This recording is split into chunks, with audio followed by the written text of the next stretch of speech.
സ്നേഹത്തിൻ വീതിയിൽ ഞാൻ നടന്നപ്പോൾ അമ്മേ നിൻ ചാരേ വന്നണഞ്ഞു.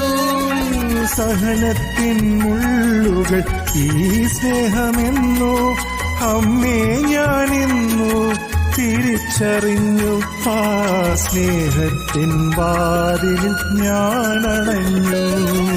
ജപമാലയിൽ വാഴും അമ്മേ എന്റെ ജന്മസുകൃതമാമമ്മേ,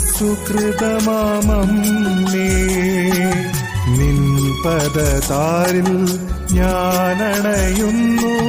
കൈനീട്ടി സ്വീകരിക്കൂ എന്നെ, കൈനീട്ടി സ്വീകരിക്കൂ. ജപമാലയിൽ വാഴും അമ്മേ എന്റെ ജന്മസുകൃത